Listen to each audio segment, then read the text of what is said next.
big wave.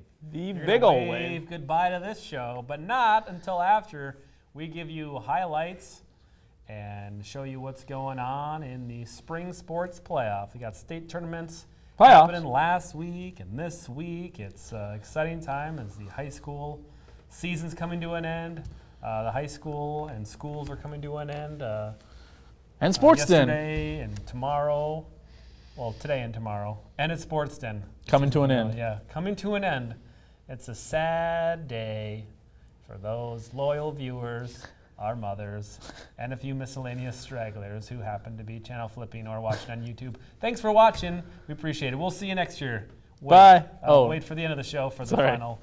That was a good dry run, though. Yeah, it's good. Speaking of dry, there won't be a dry eye over here. Say goodbye to this show.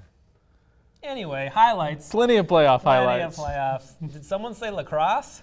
That's right. We've got lacrosse highlights as some exciting lacrosse action. And we're going to start with the boys. Boys and girls, but start with the boys. Mm-hmm. Section 7, there's only one class. And we're going to start in Section 7, quarterfinal, Spring Lake Park, the 5 seed visiting number 4, Centennial, Drew Nelson. A little underhand scoop. And the Panthers are up 3-0. Take the early lead. Cougars strike back in the second. Luke Kranz, the nice shot. Luke Kranz, the colorful shot there, 3-1. Cougars are on the board. Lucas is almost as good at lacrosse as his mom is at announcing parades. Later on, 3-2, the Panthers widen their lead. Danny Clayback, looked like a pass, feels like a sneaker, ends up being a goal. 4-2 Panthers. Line drive to the scorebook. Builds up a 4-goal lead, carries to the second half, and check this out, Lucas Kranz, the stumble, the bumble.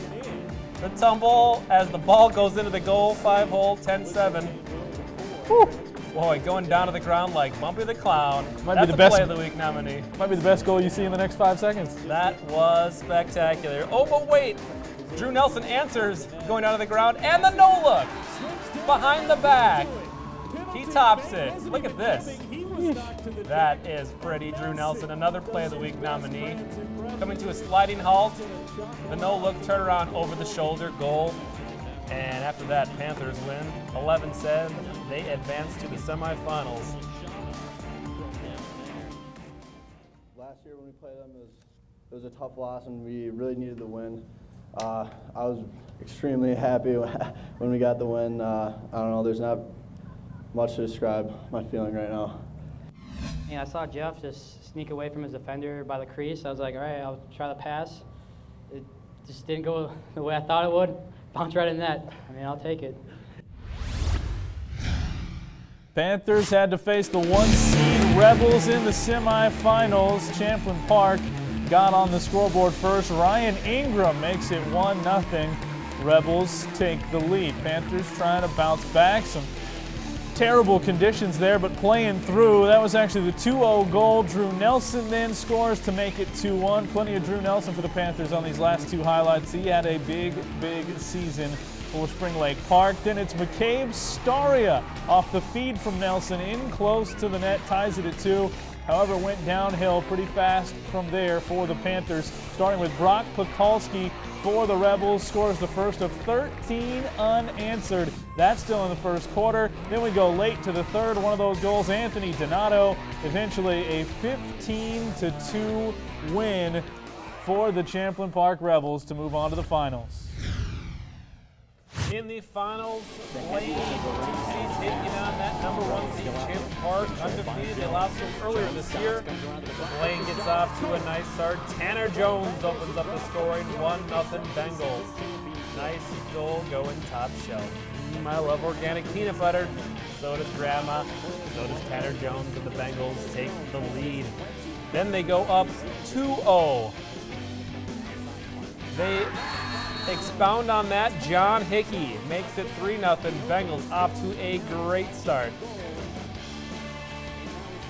Then at 3-1, late in the half, Hickey again. The spin move, the one-hopper that ends up top shelf. That makes it 4-1. Champlin Park gets a couple to close the gap to 4-3. Trent Molnau then finishes that off tying it up at 4 for Champlin Park.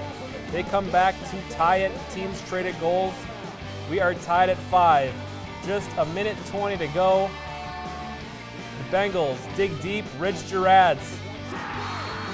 The sidearm gets the one-hopper goal. The Bengals take a 5-4 lead late in the game. They would hold on to that. That would be the game winner. Ridge Gerads, Play of the Week nominee right there. The Bengals take down the previously undefeated Champlin Park Rebels. They are Section 7 champions. The Bengals are headed to state. Congratulations, Bengals.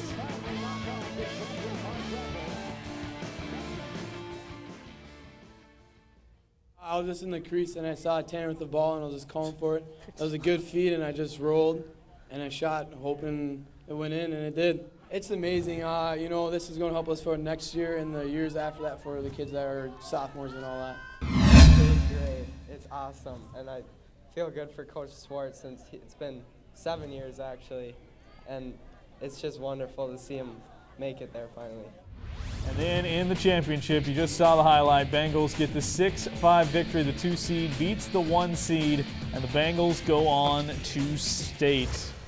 The Bengals at state in the quarterfinal round facing the Eden Prairie Eagles Tuesday at 3 p.m. Good thing because they graduate at 7 p.m. Jefferson, the 1 seed, taking on Macomb-Edie. Blake, the 5, taking on Lakeville North, the 4. White Bear Lake, the 3, taking on Maple Grove in the first game there at Minnetonka. Hopkins is the host of the semifinals on Thursday the 11th. Championship Saturday the 13th at Minnetonka. Also this past week, trying to punch some tickets to the girls' state lacrosse tournament. And we had plenty of teams in the sectional round of that trying to make their way, including, again, the Blaine Bengals. And again, on the girls' side, they'd meet up with the Champlin Park Rebels. All right. Strange symmetry between the boys and the girls for Blaine and Champlin Park. This one, again, was at Champlin Park. Bengals got out to a pretty good start. Isabella Earn coming back rather from a 3-0 deficit makes it 3-1 right there. Sam Nolan answers for Champlin Park. It's 4-1. But here's where the good begins for the Bengals. The comeback. Ashley Osbeck, who's been the distributor. Ooh, little backhand. She goes down with the one bouncer behind her back. No look. Makes it 4-2. Blaine would score again to make it 4-3. And then Peyton Moore, right in the middle of the action, tied things up at 4. And the Bengals right there with Peyton Moore able to make it 4-4. We get Abby Jones into the act for the Bengals. After it was tied at 5, Jones scores to make it 6-5. Then it was 3 straight from Champlin Park. Eventually, they would take a bigger lead. Bengals, though, with a great run at the start of the first half, but then 3 straight goals capped off by Hannah Krimble. Champlin Park wins it 9-7 to end the season for the Bengals. And it was Champlin Park victorious 9-8 in a close one at Irondale last Wednesday. So Champlin Park moves on to the state tournament. The state tournament looks like this. Eden Prairie, the 1 seed against Wayzata. Stillwater Prior Lake, the 4-5. All these games going on the 9th. Lakeville South taking on Armstrong, Blaine, and Champlin Park. Then 2 days later, the 11th, so that will be Thursday at Minnetonka for both the semifinal matchups. And then Saturday, they'll get the winners in the championship. Here we go. CI division of the Adapted Softball Tournament. We had 2 teams in there, both Anoka Hennepin and North Suburban. And Anoka Hennepin had the number 1 seed, but they lost to Dakota United 9-7 in the first round. In the championship, it was Chaska, Chanhassen, Prior Lake, Shakopee over Mounds View, Irondale, Roseville. Chaska is the CI division champions for adapted softball.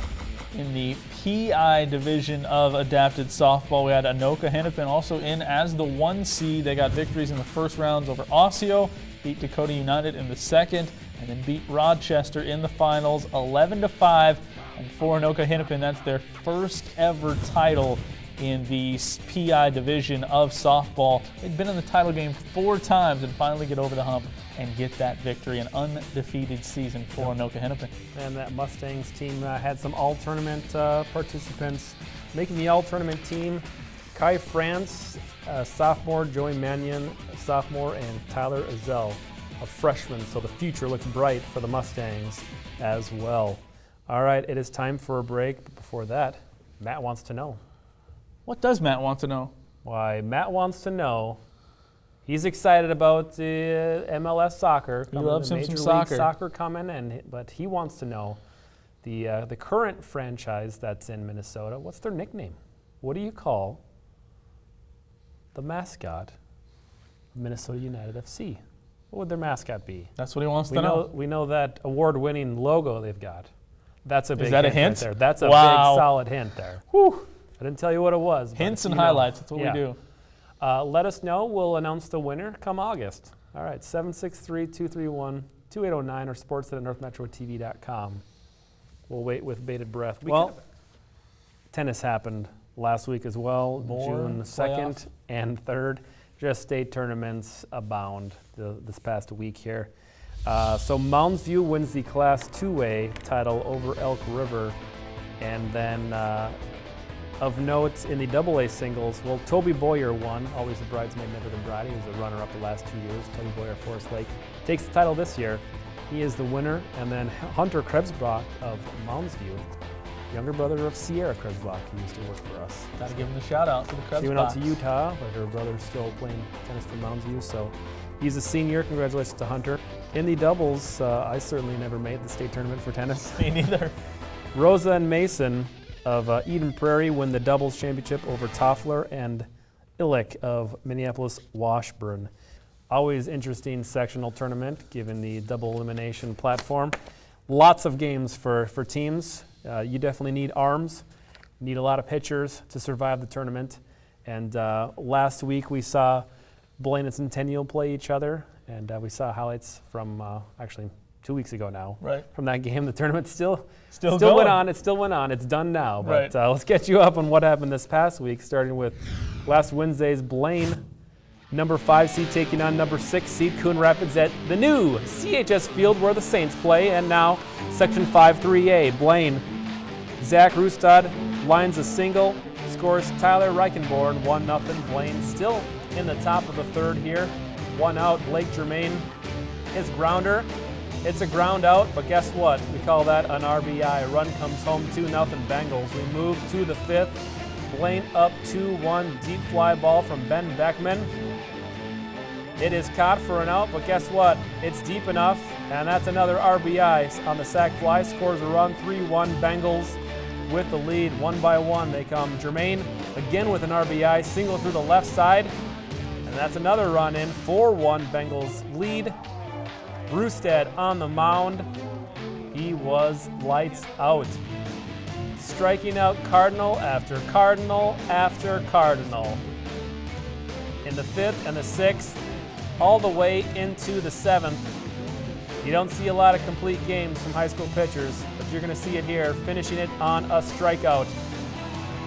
Brewstead, the complete game victory. The Bengals win 4-1, the final score, thanks to CTN for the footage. Bengals went on to play Centennial, who would again defeat them. And that meant Centennial would take on Maple Grove, still at CHS Field. 2 on in the 1st. Crimson trying to get on the board early. Kyle Nordby gets the shallow fly ball to keep it scoreless. More from Nordby, the starting pitcher, coming up. Brian Pearson starts off the 6th with a double to left. Cougars up 1-0 at this point. Big fly by Pearson all the way to the wall out in left. He holds up with 2 bags. Cougars trying to add on to a 1-0 lead. Tucker Treadle, he's put together a pretty good season as Pearson's primed and ready to fly in from second base, and Treadle would oblige him with a double.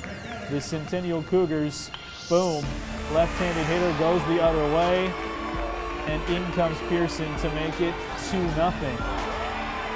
Even though the throw was close, it skipped by, and Pearson is safe. Here's where the Cougars would get a little tricky. A couple batters later, Treadle standing on 3rd, and Anybody a fan of some small ball is going to love this from Dan Stein. Drops down the bunt, the squeeze is on, run comes home. He's out at first base, but plenty of time, a great bunt to get the run home. It's 3-0, and that's all Kyle Nordby would need. On his way to 9 punch-outs in the game, Nordby, the big right-handed sophomore, we saw him 2 weeks ago. He gets the punch-out there. Second out of the 7th inning, Nordby staring down the final out of a 3-0 game, trying to go complete game, and does with the strikeout, much to the chagrin of the Crimson hitter. Wait, oh, helmet's down too. Cougars win it 3-0. Coach Halls has prepared us to work hard, and we have something on our hat that's like preparing us and to look at during the game, to focus in on the game. So, and just working hard at practice and bringing it to the game just makes it that much better. Felt like it was a great team win. Produced a lot of runs, or a couple good runs. Kyle Nordby threw a good game. It was overall a good team win. It was a good game. We knew that Maple Grove was a really good team, and we knew that we had a big task at hand, but our coaches prepared us well, and we knew that if we did what they said, that we'd give them a good run. Go through a lot of eye black. Yep, and it was a good run all the way to the final, where they were in the lower bracket because they had lost to Mounds View, and they came back up to play Mounds View again, who had defeated Maple Grove, sending them down to play Centennial. And the championship game was Mounds View versus Centennial, and a 5-4 victory for Mounds View, as Centennial also close. They would have had to beat them twice, but almost beat them that first game. But Mounds View, state champion, once again moves on to the state tournament. 5-3A champions, the Mounds View Mustangs. So Centennial season ends as well. So here we go with the state 3A. State 3A quarterfinals, Mounds View, Northfield, Anoka, Lakeville North, Chanhassen, St. Michael, Albertville. Hey, the Knights have a team in the state tournament. Matamidi and Armstrong. That all starts on June the 11th, June the 12th for the semifinals at CHS Field. And the championship game on the 13th, Class 3A, also at CHS. That will be on June 13th. Softball state tournament happened this past weekend as well. We had, of course, Farmington and Becker. Becker got the win there. Maple Grove got the win 1-0 over Woodbury. Eastview and Anoka move on from the semifinals with wins over Maple Grove and Becker at Caswell Park. And then Eastview, the 2-1 victory in the title game, moves on from Class 3A in the state tournament. We won't have to start with Section 5. We know Maple Grove won.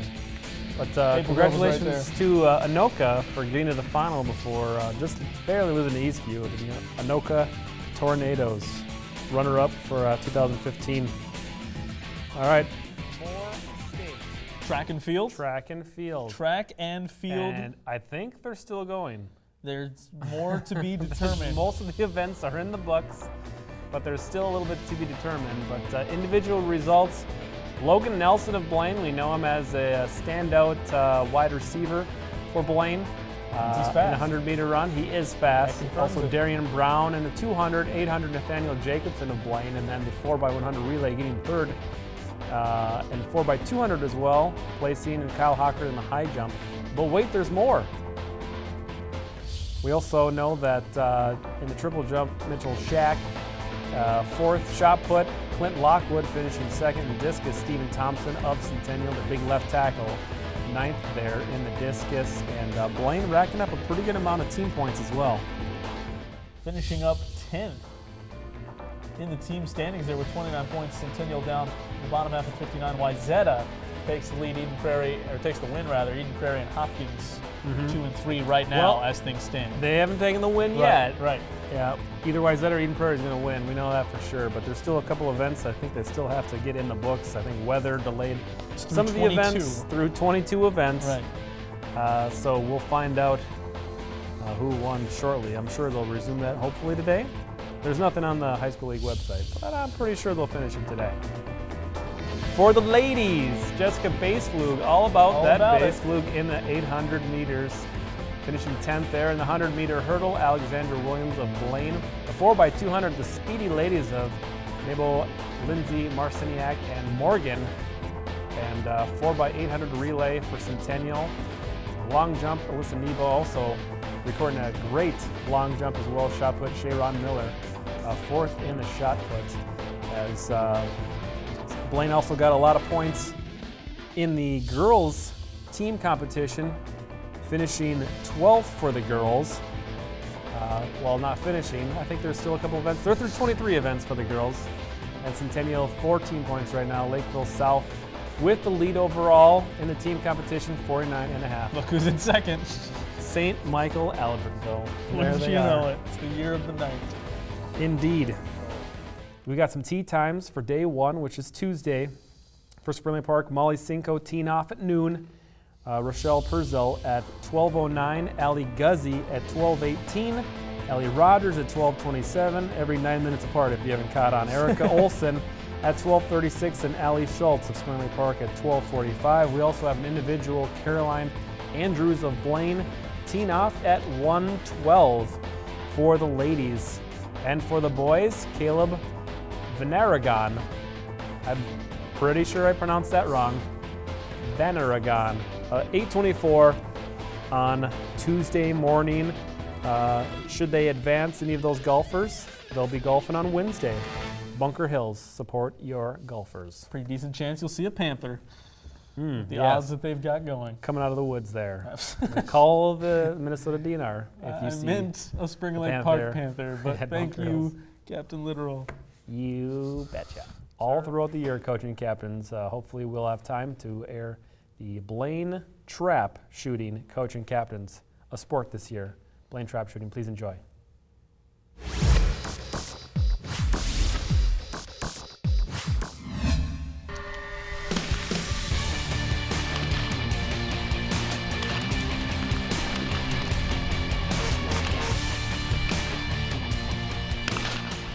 Season so far has been going really well, and kids are doing really good. We happen to shoot on Thursday nights, which tend to be snowy or rainy every Thursday. But with those conditions, the kids are doing really well. A lot of personal best scores and a lot of young shooters, which are really doing well the first season shooting. The weather has been iffy at times, but it's not bad. And most of the kids are doing really well. We have a really good group of kids this year. We have 83 kids on the team, and the goals are different for everyone. We got a lot of new shooters, some 9th graders that never shot trap before, so their goal is just to improve their score and get their personal best and just kind of improve each week. Then we have a handful of kids that are some of the top shooters in the state, and so for them, we want them to compete at the state level. This year I just want to, try and better myself and get my average up. For the first couple weeks I've been shooting pretty decent, but you can always better yourself, so that's what I'm looking forward to, and I want to do well and have fun. Personally, I'd like to go to state and do well at state, place at state if I can. And just have a good average throughout the season. I'm a fairly decent shot, one of the best on the team, so a lot of kids kind of watch me and my peers, so it kind of makes my role here more important. A lot of kids look up to you and ask you questions when they're confused and stuff. I like to think of myself as a leader, even though I might not be the best shot. I'm one of the better, and technically I'm very consistent with my shooting. So if anybody has any questions or wants to come practice with me, it's not a big deal. Or if they need anything, I'm there. In 2008, there was 35 kids in the state of Minnesota shooting on the trap league. This year, there's 8,600 kids. So it's the fastest growing sport in Minnesota. The second largest sport in Minnesota behind football. It's a safe sport. 8,000 kids shooting trap, not one injury in this league yet. They do need to have their firearm safety certificate first from the Minnesota DNR. But after that, you don't need to be a true athlete, that it's any personal sport. We got guys and girls, kids that are on the football team, kids that have never done a sport in their life, kids that are in theater, 9th graders, 12th graders. It really is a co-ed, very diverse group of people that can shoot trap. It's just a really fun and easy sport. You don't have to be really great at it to come out here and have fun and shoot. You can just, even if you've never done it before, you can come out here and try it. I like trap shooting because it's fun and it's something that I can do all my life. I won't have to like retire from it eventually. Yeah, encourage people to come watch our team just because it's a family sport. We got a lot of the parents out here, younger brothers and sisters, and here we have 83 kids from Blaine High School shooting and barbecuing afterwards, and it's a social event, and just a competition is one aspect of it. It's nice to have support when we do. A lot of the parents come out and watch and support the kids, but even sometimes they're not off work. So even just having a few extra people would be nice, and just supporting us. People should come watch the Blaine trap shooting team because we don't really get a lot of spectators, and it'd be really awesome to have more people come out and watch us. It's an interesting sport to watch, so it'd be cool. Fastest growing sport is skeet shooting and trap shooting.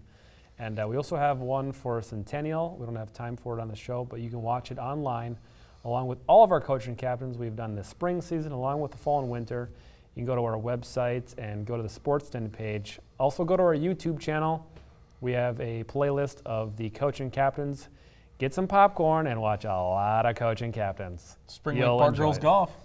Get geared up for the state tournament. Yeah, go back and watch that one. Exactly. Spend your morning watching coaching captains. Go watch some golf in the afternoon at Spring Lake Park. Come back home.